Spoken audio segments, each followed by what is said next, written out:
որքան, ահա որ են հիմա։ Կանգա, ուր, ձեզ են ասում։ Մեր չի կարելի։ Ինձ կարելի է։ Ասում եմ չի կարելի։ Ինձ կարելի է։ Բարև ձեզ, դուք Միասնիկյանն եք։ Ինչ է շրալու, նա ասում է թե մանդատ ունի։ Ներկայացրեք։ Թողեք։ Բաց թողեք։ Ես Չարենցն եմ,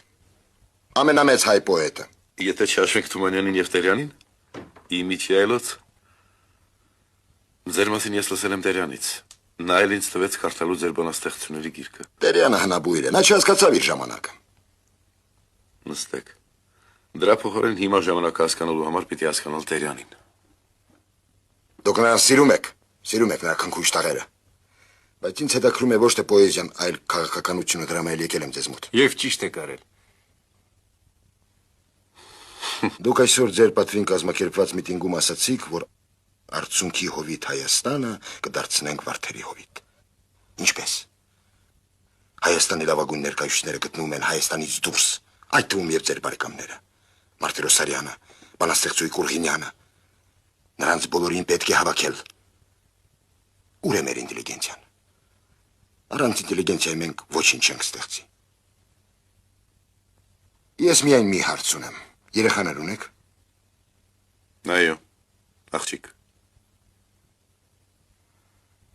Նրանք պիտի փոխադրվեն այստեղ։ Ձեր կինն ու աղջիկը։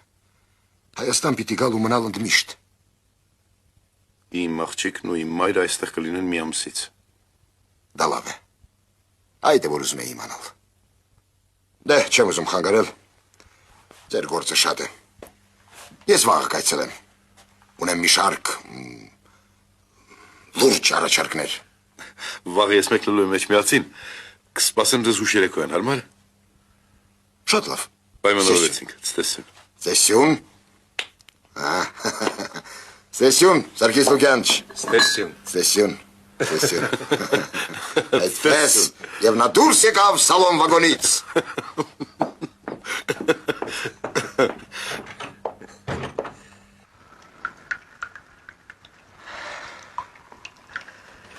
Իզդու չէիր թողնում, պրիվետ։ Լավ է աշխատել, երբ պոետները համախոհ են քեզ հետ։ Պոետները